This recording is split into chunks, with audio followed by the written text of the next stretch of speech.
نے بغیر ستونوں کے کھڑے کر کے اپنی تحلیق کو شو کیا، وہ اللہ تبارک و تعالیٰ کی بنائی ہوئی چھت ہے۔ حضرات گرامی قدر ایک دوسرے مقام کے پر اللہ تبارک و تعالیٰ اولی الالباب کا یعنی عقل والوں کا ذکر کرتے ہوئے ارشاد فرماتے ہیں ان فی خلق السماوات والارض واختلاف اللیل والنہار لآیات لأولی الالباب، بے شک زمین و آسمان کی تحلیق میں اور رات اور دن کے آنے جانے میں نشانیاں عقل والوں کے لیے، الذین یذکرون اللہ قیاما وقعودا وعلی جنوبہم، جو اٹھتے بیٹھتے اپنے پہلوؤں کے پر اللہ کو یاد کرتے ہیں، وَيَتَفَكَّرُونَ فِي خَلْقِ السَّمَاوَاتِ وَالْأَرْضِ، اور زمین و آسمان کی تحلیق کے پر تفکر بھی کرتے ہیں، جب پوری کائنات پہ غور و خوض کرتے ہیں، آسمان کو دیکھتے ہیں، کہکشاؤں کو دیکھتے ہیں، بچھے ہوئے سمندروں کو دیکھتے ہیں، لگے ہوئے پہاڑوں کو دیکھتے ہیں، فصل گل و لالا کو دیکھتے ہیں، رنگ و نور کے سیلاب کو دیکھتے ہیں، پہچان جاتے ہیں کائنات اتنی بڑی ہے، اس کو بنانے والا کتنا بڑا ہوگا۔ اس کی کبریائی کے احساس سے لبریز ہونے کے بعد اپنی کم مائیگی کا احساس اور اپنی کم عملی کا احساس دل میں جگہ پاتا ہے۔ جب دل میں جگہ پاتا ہے تو فوراً سے پہلے زبان پہ یہ الفاظ آتے ہیں ربنا ما خلقت ھذا باطلا سبحانک فقنا عذاب النار، اللہ تو نے جو کچھ بھی بنایا ہے باطل نہیں بنایا، آپ کی ذات پاک ہے ہر قسم کے عیب سے، فقنا عذاب النار، اللہ ہمارے اعمال کچھ بھی نہیں ہیں تو ہمیں آگ کے عذاب سے بچا لینا۔ حضرات گرامی کا تفکر فی الخلق کرنے کے بعد، اللہ تبارک و تعالیٰ کی تخلیق کے پر غور کرنے کے بعد انسان کے ذہن میں اپنے خالق و مالک کا جو تصور ابھرتا ہے وہ بڑا ہی بلند ہے، وہ بڑا ہی بلند ہے۔ جتنا کسی کا علم زیادہ ہوتا ہے، جتنا کسی کا مشاہدہ تجربہ زیادہ ہوتا ہے، اتنی ہی اللہ کی حیثیت بھی گہری ہوتی ہے۔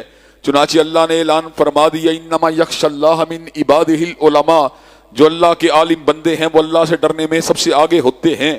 حضرات گرامی قدر علم کے اضافے کے ساتھ حیثیت میں بھی اضافہ ہوتا ہے، علم کے اندر ترقی کے ساتھ اللہ کی کبریائی کا احساس مزید سے مزید گہرا ہوتا چلا جاتا ہے۔ اور حضرات گرامی قدر اس صورت میں اللہ نے اس بات کا بھی ذکر کیا جب اہل ایمان جو اللہ کی ذات کے پر ایمان رکھتے ہیں ان کی محبت کو جانچنے کا وقت آتا ہے تو ان کی محبت اللہ کے ساتھ بڑی ہی شدید ہوتی ہے۔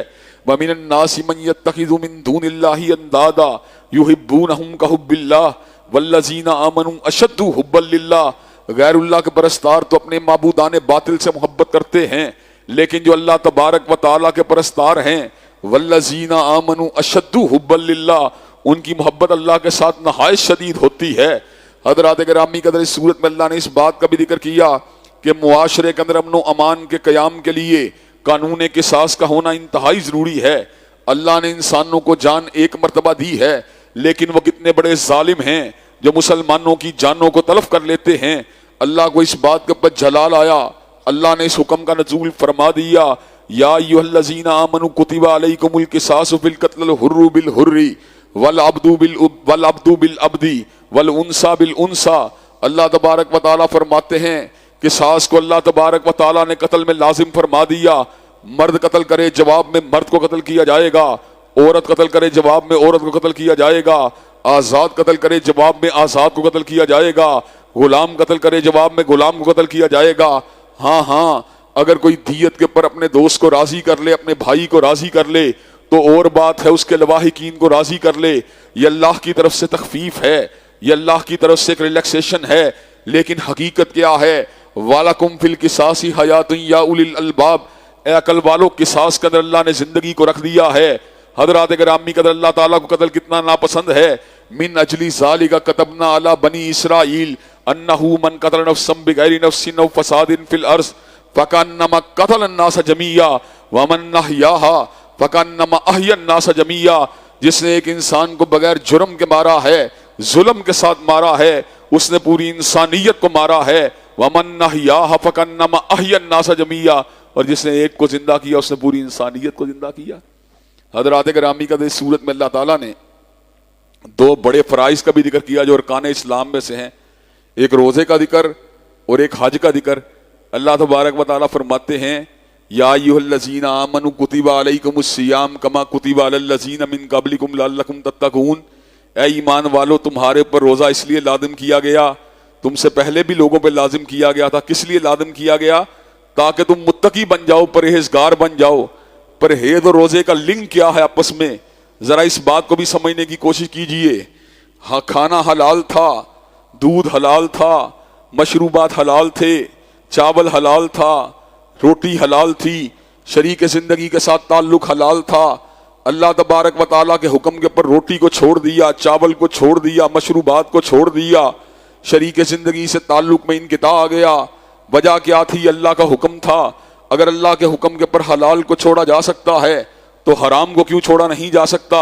سارا سال رب تو وہی ہے، ایک مہینے میں رب کے حکم کے پر جس نے حلال کو چھوڑا، کیا اس کے اندر یہ سٹیمنا پیدا نہیں ہوگا؟ کیا اس کے اندر یہ دائیا پیدا نہیں ہوگا؟ باقی سارا کا سال حرام کاریوں کو چھوڑ دے، باقی سارا کا سال حرام چیزوں کو چھوڑ دے، اور جو یہ کام کرے گا اللہ کے ڈر کو اپنے دل میں جگہ دیتے ہوئے گناہوں سے بعد آ جائے گا، وہ متقی بن جائے گا۔ واتقوا اللہ لعلکم تفلحون، اور جو متقی بن جائے گا اللہ اس کو دنیا میں بھی کامیاب کر دے گا، آخرت کے اندر بھی کامیاب کر دے گا۔ اس صورت میں اللہ تعالیٰ نے حج کا بھی ذکر کیا، اور یہ بات ارشاد فرمائی الحج اشہر معلومات، حج کے مہینے معلوم ہیں، شوال، ذی قعدہ، ذی الحج کے اندر جو احرام باندھتا ہے اس کے بعد وہاں پہ عمرہ کر کے احرام کو اتار دیتا ہے وہ حج تمتع کرنے والا ہے، اور جو ان مہینوں کے اندر احرام باندھ کے قارن بن جاتا ہے وہ بھی جناب حج کرنے والا ہے۔ حج کے مہینے معلوم ہیں، فمن فرض فیہن الحج فلا رفث ولا فسوق ولا جدال فی الحج، تو حج کرنے والا جو ہے اسے اس بات کا علم ہونا چاہیے کہ حج میں لڑائی جھگڑا نہیں ہونا چاہیے، حج کے اندر نافرمانی والے کام نہیں ہونے چاہیے، حج میں بے حیائی والے کام نہیں ہونے چاہیے۔ جس حج میں نہ لڑائی جھگڑا ہو، نہ گناہ کی بات ہو، نہ بے حیائی کا کام ہو، سنت نبوی شریف کے مطابق حج کیا ہو، انسان اس طرح ہو جاتا ہے جس طرح آج ہی اپنی ماں کے گھر پیدا ہوا ہو۔ حضرات گرامی قدر، حج جو ہے اس کے لیے زاد راہ کی ضرورت ہے، وسائل کی ضرورت ہے، ہمت و توانائی کی ضرورت ہے۔ افسوس کی بات یہ ہے آج امت کی پرائرٹی کے اندر اللہ کے لیے سفر کرنا شامل نہیں۔ کوئی ڈنمارک جا رہا ہے، کوئی سویڈن جا رہا ہے، کوئی سوئٹزرلینڈ جا رہا ہے، زندگی کے شب و روز گزر رہے ہیں، سال ہا سال گزر رہے ہیں، بڑھاپا بھی آ چکا ہے، داڑھی سفید ہے، ابھی بھی حج کا قصد نہیں کرتا۔ حج تب کرے گا جب پنگھوڑے کے اوپر بیٹھا ہوگا، جب ویل چیئر کے اوپر جا رہا ہوگا۔ اور تجھے کیا ہو گیا ہے؟ تو حج کو پراپر ٹائم کے اوپر کیوں نہیں کرتا؟ تو جوانی کے اندر حج کی سعادت کو حاصل کیوں نہیں کرتا؟ اگر تو جوانی کا حج کرے اور حج کے لیے پورے کے پورے مناسک کو درست طریقے سے ادا کرے، اپنے زاد راہ کو صحیح طریقے سے حج کرے، فسق و فجور سے پاک ہو کے حج کرے، گالی گلوچ سے پاک ہو کے حج کرے، لڑائی جھگڑے سے پاک ہو کے حج کرے، بے حیائی سے پاک ہو کے حج کرے، اللہ تبارک و تعالیٰ تجھے گناہوں سے یوں پاک کر دیں گے جس طرح تو آج ہی اپنی ماں کے گھر پیدا ہوا ہے۔ حضرات گرامی قدر، اس صورت میں اللہ تبارک و تعالیٰ نے اہل ایمان کی اس عظیم الشان دعا کا ذکر کیا جسے رکن یمانی اور حجر اسود کے درمیان یعنی دنیا کے سب سے مقدس مقام پہ پڑھا جاتا ہے۔ اور دعا کیا ہے؟ کمال جامع دعا ہے، ہر خیر کا اس کے اندر طلب کر دیا گیا اور ہر شر سے اس کے اندر جو ہے بچاؤ کی اللہ سے دعا کر دی گئی۔ ربنا آتنا فی الدنیا حسنۃ وفی الآخرۃ حسنۃ وقنا عذاب النار، اللہ دنیا بھی اچھی دے دے اور آخرت بھی اچھی دے دے اور آگ کے عذاب سے بچا لے۔ حضرات گرامی قدر، ان لوگوں کے لیے وہ چیز موجود ہے جو انہوں نے اللہ سے طلب کی گئی ہے، جو انہوں نے اللہ سے طلب کی ہے، اس لیے کہ اللہ تبارک و تعالیٰ اس بات کا خود اعلان فرماتے ہیں کہ میرا بندہ جب میرے سے سوال کرتا ہے وَإِذَا سَأَلَكَ عِبَادِي عَنِّي فَإِنِّي قَرِيبٌ، تو میں اس کے قریب ہوں، اجیب الدعوۃ الداعی اذا دعان، اور اس کی دعاؤں کا میں جواب دیتا ہوں جب بھی وہ مجھے پکارتا ہے۔ اور یہاں پہ ایک لطیف سا نکتہ بھی آپ حضرات کے سامنے بیان کر دینا چاہتا ہوں۔ زندگی میں جب کسی کو کسی کے ساتھ پیار ہوتا ہے تو وہ گاہے بگاہے اس کا ذکر کرتا ہے، اور جب انسان محتاج ہوتا ہے تو کسی کے پاس جا کے اپنے ہاتھ کو پھیلاتا ہے۔ تو ذکر الہی کیا ہے؟ یہ اللہ کے ساتھ کمال محبت کا اظہار ہے۔ اور دعا کیا ہے؟ یہ کمال عاجزی اور کمال بندگی ہے، اللہ کے سامنے اپنے آپ کو عاجز کے طور پہ پیش کر دینا کہ اللہ تبارک و تعالیٰ میں کچھ بھی نہیں ہوں، میں بے بس و بے کس ہوں، سب کچھ دینے والا تو ہی ہے۔ حضرات گرامی قدر، ذکر کمال بندگی اور دعا، ذکر کمال محبت اور دعا کمال بندگی ہے۔ اس صورت میں اللہ تبارک و تعالیٰ نے اس بات کا بھی ذکر کیا، ایک وقت تھا جب جوا اور شراب جو تھا وہ مکمل طور پہ حرام نہیں ہوا تھا۔ اسلام کے کئی احکامات آغاز اسلام میں تدریجاً جو تھے وہ امت کے اوپر لاگو کیے گئے، تو اللہ تبارک و تعالیٰ نفرت دلانے کے لیے سٹیپ بائی سٹیپ ان چیزوں کا اعلان فرماتے رہے۔ اللہ تبارک و تعالیٰ فرماتے ہیں یسألونک عن الخمر والمیسر، لوگ آپ سے پوچھتے ہیں شراب اور جوئے کے بارے میں، قل فیہما اسم کبیر ومنافع للناس، ان کے اندر گناہ والی باتیں بھی ہیں اور فائدے والی باتیں بھی ہیں. وَإِسْمُهُمَا أَكْبَرُ مِن نَفْعِهِمَا, تاہم ان کے نقصانات اور ان کے گناہ ان کے فوائد کے مقابلے میں زیادہ ہیں. حضرات گرامی قدر اس کے بعد وہ وقت بھی آیا جب اللہ تبارک و تعالیٰ نے اس بات کا اعلان فرما دیا, انما الخمر والمیسر والازلام والانصاب والازلام رجس من عمل الشیطان, کہ بے شک شراب, بے شک جوا, بے شک پانسا, بے شک بتگری, یہ سارے کے سارے شیطانی کام ہیں. فاجتنبوہ, ان سے بچ جاؤ تاکہ تم کامیاب اور کامران ہو جاؤ. حضرات گرامی قدر ابتدائی طور پہ تدریجاً کسی چیز کی جو نفرت دلائی گئی, اس کے بعد وہ سٹیج بھی آئی جب شراب حرام ہوئی تو مدینہ کی گلیوں کے اندر جام یوں گرائے گئے, یوں محسوس ہوتا تھا گویا کہ گلیوں کے اندر ایک سیلاب آ گیا ہے. حضرات گرامی قدر اس صورت کے اندر اللہ تبارک و تعالیٰ نے طلاق کے احکامات کا بھی ذکر کیا. اور طلاق کے احکامات کے بیان کے دوران بھی اللہ تبارک و تعالیٰ کی حکمت سمجھنے میں بڑی آسانی ہوتی ہے. شادی اور نکاح یہ اجتماع کا نام ہے اور طلاق جو ہے یہ ڈپارچر کا نام ہے. حضرات گرامی قدر شادی جو ہے اس کو برقرار رکھنا یہ بڑی ہی اچھی بات ہے, بڑی ہی سعادت کی بات ہے. لیکن زندگی میں کئی مراحل ایسے آ جاتے ہیں جہاں پہ نباہ کے کوئی امکانات نہیں رہتے. اچھے بھلے مرد اور اچھی بلی عورت کے درمیان بھی ایسی ناچاکی ہوتی ہے کہ ان کو کمبائن کرنا چاہیں تو ہم کمبائن کرنے کے قابل نہیں رہتے. تو اللہ تعالیٰ نے ایک ایگزٹ کا راستہ بھی رکھا. اللہ حکیم و دانا ہے, اللہ کو پتا تھا کہ کئی بندے آپس میں نباہ نہیں کر سکتے تو ایگزٹ کا راستہ بھی رہنا چاہیے. تو اللہ تبارک و تعالیٰ نے کمال بات کی, الطلاق مرتان فَإِمْسَاكُمْ بِمَعْرُوفٍ أَوْ تَسْرِيحٌ بِإِحْسَان, کہ معروف طریقے کے ساتھ نباہ کرو اور اب چھوڑنا ہو تو احسان کے ساتھ چھوڑو. یہاں پہ جناب نباہ جو ہوتا ہے وہ بھی بڑا الجھ جا کے ہو رہا ہوتا ہے, اور جب جناب طلاق کی نوبت آتی ہے احسان والی کوئی بات نہیں ہوتی. وہ عیب لڑکے لڑکی میں ڈال دیے جاتے ہیں جو ان کے اندر موجود نہیں ہوتے. حضرات گرامی قدر اللہ نے کیا کہا, فَإِمْسَاكُمْ بِمَعْرُوفٍ أَوْ تَسْرِيحٌ بِإِحْسان, اگر رکھنا ہے تو معروف طریقے سے رکھو, چھوڑنا ہے تو احسان کر کے چھوڑ دو. یہ کیا چھوٹی چھوٹی باتوں پہ الجھ رہے ہو؟ فرنیچر کے ایک صوفے کے اوپر لڑائی, ایک جھمکے پہ لڑائی, ایک ٹاپس پہ لڑائی, اور جاؤ اگر ایک کی بجائے 2 تولے بھی دینا پڑے تو دے دو, 2 کی بجائے 5 تولے بھی دینا پڑے تو دے دو. اس لیے کہ اب ڈپارچر کا وقت ہے, اور ڈپارچر اس انداز میں ہونا چاہیے کہ دلوں کی تلخیوں میں اضافہ نہ ہو. حضرات گرامی قدر, طلاق کے امکانات اور مواقع 2 ہیں. زندگی کے مختلف فیزز کے اندر 2 مرتبہ طلاق دے دی جائے تو طلاق کی اب گنجائش کوئی باقی نہیں رہتی. اب تیسری مرتبہ طلاق دی جائے گی تو اس کے اندر کوئی رجوع کے امکانات باقی نہیں رہیں گے. یہ حلالے کا جو مفروضہ گڑا گیا ہے یہ خود گڑا گیا ہے, وگرنہ پیغمبر زمان حضرت محمد کریم صلی اللہ علیہ وسلم نے حلالہ کرنے اور کروانے والے کی شدید انداز کے اندر مذمت کی ہے. اس صورت میں اللہ نے اس بات کا بھی ذکر کیا, جو مائیں اپنے بچوں کو دودھ پلانا چاہتی ہیں اس کی مدت, تکمیل کی مدت 2 برس ہے. حضرات گرامی کا اس صورت میں اللہ تبارک و تعالیٰ نے آخر میں جا کر قیادت کے انتخاب کا جو اسلامی تصور ہے اس کو بھی واضح فرما دیا. ایک عام تصور ہے دنیا کے اندر, اس کا جتھا بڑا ہے اس کو قائد بنا لو, اس کے بعد مال زیادہ ہے اس کو قائد بنا لو. اللہ نے اس صورت میں بڑا خوبصورت واقعہ بیان کیا اور اسی کے اوپر اپنی بات کا اختتام کروں گا. بنی اسرائیل کے لوگ حضرت شمائیل کے پاس آئے اور ان کی خدمت میں یہ بات عرض کی کہ ہمیں ایک بادشاہ کی ضرورت ہے. تو حضرت شمائیل نے ان کو جواب دیا, ان اللہ قد بعث لکم طالوت ملکا, اللہ نے تمہارے لیے طالوت کو بطور بادشاہ چنا ہے.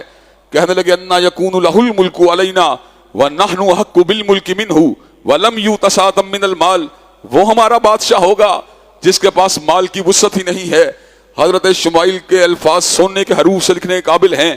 اللہ نے ان کو اپنے کلام کا حصہ بنا دیا کہ ان اللہ اصطفاہ علیکم وزادہ بسطۃ فی العلم والجسم, اللہ نے اس کو تمہارے اوپر فوقیت دی ہے, اسے چن لیا ہے.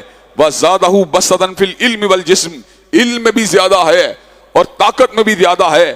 اس کے ہوتے ہوئے کوئی دوسرا جو ہے قائد اور رہنما نہیں بن سکتا. حضرات گرامی قدر, حضرت طالوت کی قیادت کے اندر لشکر اسلام, اس دور کے اندر جو لشکر تھا اسلام اور مومنین کا, وہ نکلا. جب وہ لشکر نکلا تو حضرت طالوت نے اپنے لشکر کو یہ بہاتب ہو کے یہ بات کہی, ان اللہ مبتلیکم بنہر, اللہ تم ایک دریا کے ذریعے آزمائے گا. جب تم دریا کے پاس سے گزرو تو تم نے اس کے اندر سے پانی, پہلی بات ہے پینا ہی نہیں, اگر پینے کے اوپر زیادہ پیاس تمہیں آمادہ کرے, مجبور کرے, تو ایک چلو پر پانی لے کے تم نے پی لینا ہے. ان اللہ مبتلیکم بنہر ومن شرب منه فليس مني ومن لم يطعمه فإنه مني إلا من اغترف غرفة بيده. اب ہوا کیا، سفر تھا، لمبا سفر تھا، پیاس تھی، اس پیاس کی وجہ سے کئی لوگوں نے شدت کے ساتھ پانی کو پی لیا. جب شدت پانی کے ساتھ اپنے آپ کو سیراب کیا، ہونا تو یہ چاہیے تھا مادی اعتبار سے کہ پانی پینے کے ساتھ ان کے اندر تراوت پیدا ہوتی، لیکن جب لشکر جالوت سے مقابلے کا وقت آیا، کہنے لگے لا طاقت لنا اليوم بجالوت وجنودی. ہم یہ بات محسوس کر رہے ہیں اس شدت پانی کو پینے کی وجہ سے، اپنے آپ کو سیراب کرنے کی وجہ سے، لا طاقت لنا اليوم بجالوت وجنودی، ہم جالوت کے لشکر کے مقابلے کے قابل اپنے آپ کو محسوس نہیں کر رہے. لیکن وہ جو لوگ جنہوں نے اللہ اور اس کے بعد اپنے امیر کے حکم کو مانا، وہ کہنے لگے اس میں کون سی گھبرانے کی بات ہے، دشمن تعداد میں زیادہ ہے، طاقت میں زیادہ ہے، پھر کیا ہوا. کم من فیۃ قلیلۃ غلبت فیۃ کثیرۃ باذن اللہ. کتنے ہی گروہ جو تعداد میں تھوڑے تھے، اللہ نے ان کو بہتوں کے اوپر غالب کر دیا، اس لیے کہ اللہ کی مدد صبر کرنے والوں کے ساتھ ہے. پھر کیا ہوا، پھر لشکر طالوت کا مقابلہ لشکر جالوت سے ہوا. لشکر طالوت میں ایک سپاہی تھے جو انتہائی بلند رتبے والے تھے، حضرت داؤد علیہ السلام، جو مستقبل کے اندر بنی اسرائیل کے بادشاہ بننے والے تھے، اور اللہ کی نظر انتخاب کے اندر وہ پورے کے پورے اتر چکے تھے. لشکر جالوت کا جب ٹکراؤ ہوا، قاتل داؤد جالوتا، حضرت داؤد نے جالوت کو قتل کر ڈالا. اور حضرات گرامی کے اندر پھر کیا ہوا، اللہ نے لشکر طالوت کو لشکر جالوت پہ کس طرح غلبہ دیا. اللہ تبارک و تعالیٰ فرماتے ہیں فہدموہم باذن اللہ وقتل داؤد جالوتا. اللہ کے حکم سے انہوں نے لشکر جالوت کو شکست دے دی، اور اللہ نے اس کے بعد جناب داؤد کو جناب داؤد کو سلطنت عطا کر دی. اور اللہ تبارک و تعالیٰ نے اس بات کو وعدے کر دیا، جس کو وہ بادشاہ بنانا چاہے دنیا اس کو روک نہیں سکتی، اور جس کو وہ لشکر سے اور جس کو وہ دنیا کے اندر سے بادشاہت سے گرانا چاہے اس کو کوئی روک نہیں سکتا. جالوت کی بادشاہت کو اللہ نے گرا دیا، حضرت داؤد کو بادشاہ بنا دیا، اور اپنے فضل و کرم سے وَعَلَّمَهُ مِمَّا يَشَاءُ، اور ان کو علم حقیقی بھی عطا فرما دیا. اللہ تبارک و تعالیٰ اس واقعے کو سنا کے ایک بڑی خوبصورت بات فرماتے ہیں، کہتے ہیں تِلْكَ آیَاتُ اللَّهِ نَتْلُوهَا عَلَيْكَ بِالْحَقِّ وَإِنَّكَ لَمِنَ الْمُرْسَلِينَ. پیارے حبیب، یہ آیتیں ہیں جن کو ہم نے حق کے ساتھ آپ کے اوپر نازل کیا، اور جو غیب کی خبریں ہم نے آپ کے اوپر اتاری ہیں، یہ اس بات کی بین دلیل ہیں اِنَّكَ لَمِنَ الْمُرْسَلِينَ کہ تو میرے رسولوں میں سے ایک ہے. حضرات گرامی کے اللہ تبارک و تعالیٰ سے دعا ہے کہ اللہ تبارک و تعالیٰ ہمیں قرآن مجید کو پڑھنے، اس پہ غور کرنے، تدبر کرنے، اس پہ عمل کرنے، اس کا ابلاغ کرنے، اس کے قیام کے لیے جستجو کرنے والے لوگوں میں شامل فرمائے. وآخر دعوانا الحمدللہ رب العالمین. الحمدللہ رب العالمین الرحمن الرحیم مالک یوم الدین. ایاک نعبد و ایاک نستعین اہدنا الصراط المستقیم صراط الذین انعمت علیہم غیر المغضوب علیہم ولا الضالین آمین. الف لام میم اللہ لا الہ الا هو الحی القیوم و الہکم الہ واحد لا الہ الا هو الرحمن الرحیم. اللہم صلی علی محمد وعلی آل محمد کما صلیت علی ابراہیم وعلی آل ابراہیم انک حمید مجید. اللہم بارک علی محمد وعلی آل محمد کما بارکت علی ابراہیم وعلی آل ابراہیم انک حمید مجید. اے اللہ ہم سب کے گناہوں کو معاف فرما، اللہ ہم سب کی تکلیفوں کو رفع فرما، اللہ ہم سب کی بے چینیوں بے قراریوں کو دور فرما، اللہ ہم سب کے گھروں میں امن و سکون اور راحتوں کا نزول فرما. اللہ جتنی تکلیفیں آ چکی ہیں ان پہ صبر کرنے والا بنا. اللہ آنے والی زندگی میں ہر تکلیف سے، ہر آزمائی سے ہم سب کو محفوظ و مامون فرما. اللہ دین و دنیا کی اعلیٰ ترین کامیابیوں کامرانیوں سے ہمکنار فرما. اللہ دنیا و آخرت کی ذلت و رسوائیوں سے محفوظ و مامون فرما. اللہ اسلام والی زندگی ایمان والی موت نصیب فرما. اللہ اسلام والی زندگی ایمان والی موت نصیب فرما. اے اللہ چھوٹی چھوٹی نیکیوں قبول و منظور فرما. اللہ بڑے بڑے گناہوں کو معاف فرما. ربنا آتنا فی الدنیا حسنۃ وفی الآخرۃ حسنۃ وقنا عذاب النار. ربنا ظلمنا انفسنا وإن لم تغفر لنا وترحمنا لنكونن من الخاسرين. لا إله إلا أنت سبحانك إني كنت من الظالمين. اللهم صل على محمد وعلى آل محمد كما صليت على إبراهيم وعلى آل إبراهيم إنك حميد مجيد. اللهم بارك على محمد وعلى آل محمد كما باركت على إبراهيم وعلى آل إبراهيم إنك حميد مجيد. سبحان ربك رب العزة عما يصفون والسلام على المرسلين والحمد لله رب العالمين.